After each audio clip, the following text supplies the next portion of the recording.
il y a très longtemps, près de la rivière Rouge, 8 voyageurs, assis autour d'un feu, ont eu la même pensée au même temps.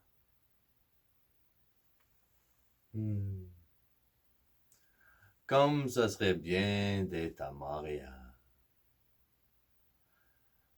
Là où il y a des filles, il y a où il y a des fêtes, il y a où il y a la famille. 8 voyageurs, au même temps, ont eu la même pensée. Oh, que je suis tanné d'être voyageur. Si juste pour un soir, je pourrais retourner à Montréal. Et c'est là qu'il y a un de la gang des voyageurs qui a parlé pour les autres. Il a dit, « Hey les gars,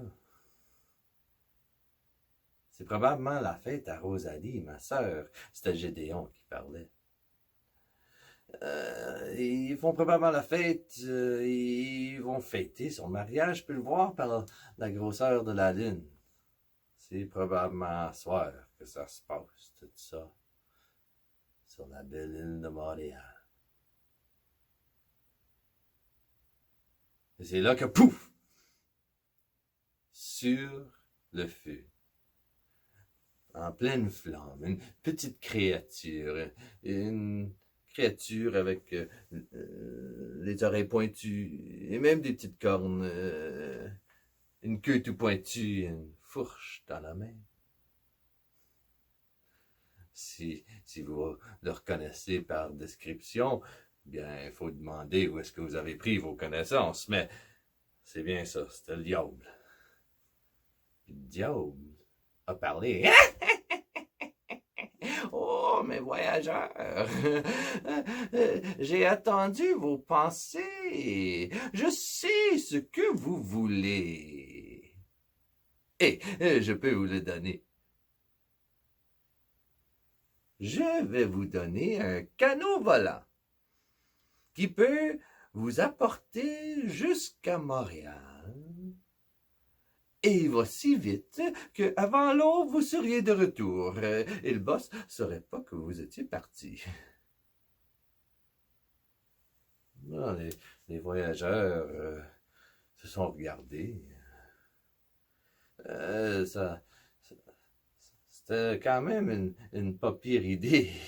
Il y en a certains qui ont pensé. Mais il y en a un de la bunch, Jean-Baptiste, un petit peu plus pieux que les autres. Oh là là là, le diable, je te connais trop bien. J'ai lu tes sujets, il y a toujours un truc avec toi. Ah! Vous m'avez, c'est vrai, c'est vrai. Mais c'est tout simple. 3 choses seulement. La première, vous la connaissez déjà. Il faut être de retour avant l'aube. Mais si vous n'êtes pas de retour ici avant l'aube, vos âmes seront les miennes. Là, les voyageurs encore se sont regardés. Ils sont quand même bien entraînés. Ils se sont dit que nous, entre voyageurs, on peut ramer. Sûrement, un canot dans les airs va plus vite qu'un canot sur l'eau. Alors, ils se sont dit que c'était quand même pas trop d'un problème, cela. Ah, excellent, excellent. La deuxième, peut-être un peu plus difficile. Vous n'avez pas le droit de sacrer. Pas de sacrage dans le canot. S'il y en a un qui sacre, vos âmes seront les miennes. Là pour des voyageurs, ça c'est un peu plus compliqué.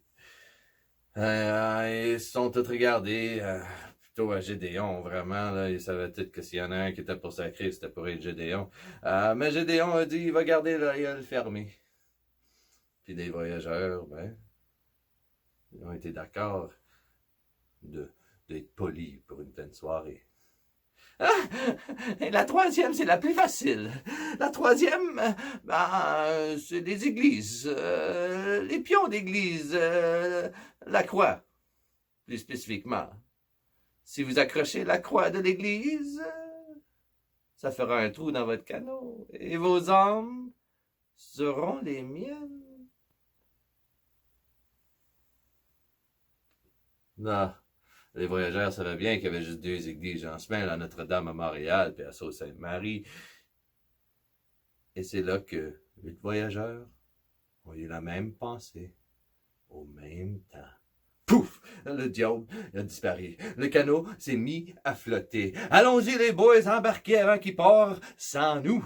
Les voyageurs ont embarqué et ont tout ramé. J'entends le moulin, tic-tic-tac, j'entends le moulin, tac, j'entends le moulin, tic-tic-tac, j'entends le moulin, tac. Et c'est vrai, un canot dans les airs va beaucoup plus vite qu'un canot dans les eaux. Et ils ont survolé par-dessus le lac supérieur, sans même y penser. Bientôt, ils ont vu Sault-Sainte-Marie tellement loin qu'il ne fallait pas s'inquiéter. Et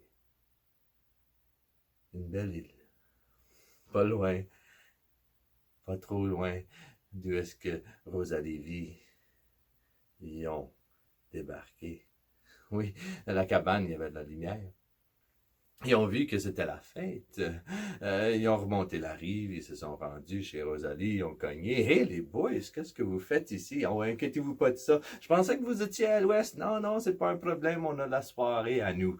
Ah, bien, venez fêter, venez danser. Hey, il y a des belles filles ici. » Eh oui, les voyageurs, ils ont bien fêté. Toute une soirée. Pas toutes. Y en a un qui a pas bu, qui a à peine dansé. Lui, il a regardé de la fenêtre, puis il a vu que la lune s'est couchée. Jean-Baptiste. Jean-Baptiste, il a vu qu'il se faisait bien tard. Il a commencé à dire aux autres, hey, écoute, les gars, c'est le temps d'y aller, là. Oubliez pas avec qui on a dealé, hein. On fait pas des paris qu'on peut pas tenir avec le Yoble. Hein? Allons-y, les gars, allons-y, les gars. Puis il a retrouvé un ici, un là, l'autre dans les buissons, avec une... on va pas trop en parler, c'est de leurs affaires. Mais là, les voyageurs, ils ont vu, il était bien tard, même sous, ils ont remarqué que c'était le temps de partir. Puis les 8, ils ont retourné à leur canot dans le Saint-Laurent, puis ils ont commencé à ramer. Hein, j'entends le moulin. C'était affreux. Il y en avait même une couple qui avait tombé endormie à la pagaille, puis Jean-Baptiste, lui, était debout en arrière. Allez-y, allez-y, allez-y. J'entends le moulin. Mais le canot, il allait tout croche. Il allait tout croche, direct au départ. Puis Jean-Baptiste a vu la Notre-Dame à Montréal, 2 pignons.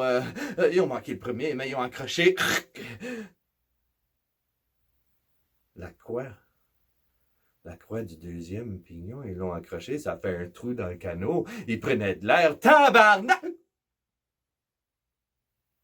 C'était Gédéon. On espère qu'on lui a fermé avant qu'il finisse ce qui est sacré. Ramez, ramez, ramez, les voyageurs. Ramez. Déjà, on va beaucoup plus lent qu'on devrait. On ramait aussi vite qu'ils pouvaient. Mais ils sont pas rendus très loin. Juste au nord du lac supérieur, au-dessus de la grande forêt boréale. Jean-Baptiste l'a vu. Le soleil s'est levé. Juste avant l'aube, il est seul. Il a tiré de sa poche un chapelet. Notre Père qui es aux cieux, que ton nom soit sanctifié, que ton règne vienne sur la terre, comme au ciel. C'est là que le canot a disparu, puis les voyageurs ont tombé des cieux pour se cogner la tête, pour mourir. La plupart ont perdu leur âme ce jour-là. Mais il y en a un plus pieux que les autres, qui a demandé pour le pardon. Eh oui, Jean-Baptiste. Jean-Baptiste. Lui, c'est certain qu'il a été sauvé, parce que c'est lui qui était le premier à la raconter, cette histoire. Cette histoire de la chasse-galerie.